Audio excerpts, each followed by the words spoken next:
We've all chucked things into the freezer to keep them around longer, but when it comes time to actually make those chicken thighs for dinner, thawing can be a total pain. But what if you could skip that step altogether?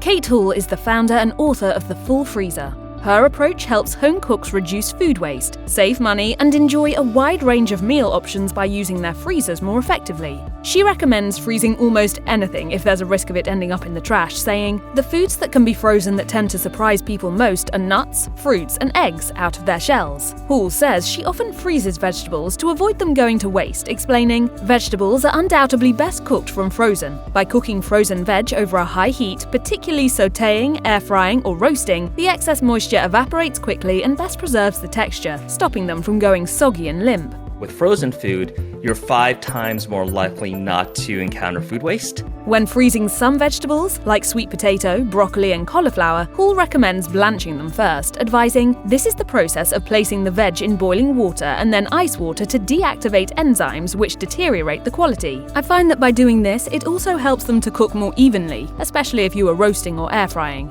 I've always thought fresh is best. If you want all of the nutrients, go fresh. It's not that simple, Cherry. One tip for cooking veg from frozen is to make sure the baking tray or pan isn't overcrowded so steam can escape. And if you're boiling or steaming veg that's been blanched, reduce the cooking duration by the time it was blanched for. Cooking steak directly from frozen is a game-changer for the busy home cook. Butcher Box chef in residence Ashley Lonsdale says, "Smaller pieces of protein like boneless steaks can be grilled directly from frozen with excellent results." Frozen protein can't take on any seasoning before cooking, but there are ways to circumvent that with sauces. Grilled New York strip steak with a green sauce like chimichurri and steamed rice is one of Lonsdale's quick and easy favorites. But cooking meat from frozen can be risky if not done correctly. Food scientist Jessica Gavin warns, "Ensure even cooking and safe internal temperatures of around 160 degrees Fahrenheit for ground meats and 165 degrees Fahrenheit for poultry. Use an instant read thermometer to test, adjust cooking times as needed, and maintain a consistent temperature." Gavin, who is also a chef, uses the reverse sear method when she cooks her steak from frozen, explaining, "I cook it in the oven at 275 degrees Fahrenheit until nearly done, then sear it in a hot pan for 1 to 2 minutes per side to develop a flavorful crust." Another tip from Gavin is to cut raw steak into smaller, uniform fillets before freezing for quicker cooking. Fish is healthy and delicious when cooked directly from frozen, although harmful bacteria can grow if safe internal temperatures aren't reached quickly enough. Lonsdale says, "Ensure internal temperatures of around 145 degrees Fahrenheit for fish. Fillets are the best cut of fish when cooking from frozen, and be sure to buy fillets that are the same size and not too dense to set yourself up for a successful cook." One of the best ways to cook fish from frozen is broiling. According to Lonsdale, salmon fillets cook easily under high heat. If you're cooking fish with skin, broil skin side up for charred and crispy skin. Gavin recommends lower temperatures and shorter cooking times to get the best out of your frozen fish, pointing out, "Fish like salmon retain nutrients like omega-3 fatty acids better when poached or baked rather than deep fried, as high heat can degrade these nutrients." The best cuts of chicken to cook from frozen are breasts and thighs. Recipe Rebel chef Ashley Fair shared, "When I'm baking frozen chicken breasts, I like to give them a 20-minute head start in the oven, and then go in and add some seasoning or sauce. I find that it sticks better to chicken that is not frozen solid, and if I'm using sauce, it doesn't burn with the long cook time." Fair cooks her chicken breast at 400 degrees Fahrenheit in a baking dish and covers it with foil for the first half of the 40-minute cook. Hall advises cooks to make sure the thickest part of the fillet is 165 degrees Fahrenheit when cooking chicken breast from frozen to prevent bad bacteria from developing. Unless you own a pasta machine or want to prepare gnocchi from scratch, it's unlikely you're regularly freezing these 2 Italian carbs. But it's not too late to start. If you're overproducing tagliatelle or only using 2 servings of the big batch of potato gnocchi you made for dinner, freeze it and cook it straight from frozen next time you feel like a pasta night. Chef and recipe developer Marin Epstein of Eating Works told Mashed, "You can leave uncooked gnocchi in the freezer for up to 3 months before you cook it. Gnocchi doesn't keep well once it has been cooked, so I would freeze them and cook right before you serve. They only take 3 minutes to make from frozen." Prepared ravioli or tortellini meals from the store can also be cooked directly from frozen. It isn't necessary to thaw them first, just follow the package instructions and cook as normal. On the other hand, fresh pasta should be eaten within 18 to 24 hours of making it. There are ways to store fresh pasta in the freezer to ensure an easier cooking process.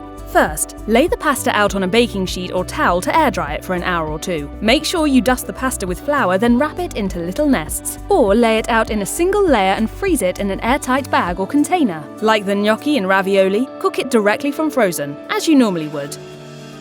Another great option for cooking directly from frozen is shrimp and scallops. You'll find them in the frozen section of the supermarket. They'll be uncooked. The shrimp is often shelled and deveined. Double-check the packaging, and the scallops will be wild-caught and frozen at sea. Butcher Box's Lonsdale offers this advice. Seafood can be cooked from frozen by poaching it in a flavorful liquid, which provides an opportunity to introduce flavor and seasoning during the cooking process. A Thai shrimp curry would be a good option, as the shrimp can poach in the curry-infused coconut milk. Or, for convenient summer barbecue vibes, Lonsdale recommends preparing herby sauces to swipe over grilled shrimp or scallop skewers. You can throw your frozen shellfish directly into the pot or briefly run cold water over it before cooking.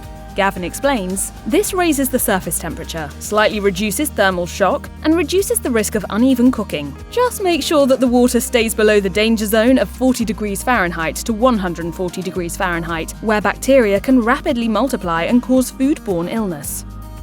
Portioning rice isn't always an easy task. You can use a cup or two and over-cater for what's needed that day. The good news is that leftover rice can be frozen and used for a busy weeknight dinner when you need a convenient option. Kate Hall's rule of thumb is to use frozen food within 3 to 6 months, as long as your freezer is consistently cold enough at -0.5 degrees Fahrenheit and the food is well wrapped. She adds, however, that bulky food like vacuum-packed joints of meat can last up to a year. Use a plastic freezer bag to store rice to prevent it from drying out due to freezer burn. Freezer burn isn't unsafe, it just dries out food. Hall says, freezer burn is the dehydration of your food. It's where the moisture in the cells of the food migrates onto the surface and into the freezer. By wrapping your food tightly and not keeping food in the freezer for too long, you can avoid freezer burn. Can you taste how the freezer burn mingles with the actual burn? Reheating frozen rice is quick and easy. When you're ready to use it, just add a tablespoon or more of water and reheat it in the microwave for about 3 minutes, or on the stovetop with a lid until it's thoroughly steaming. The USDA doesn't recommend thawing frozen bacon on the kitchen counter or at room temperature because bad bacteria from the surroundings can be introduced to the food. It's food poisoning.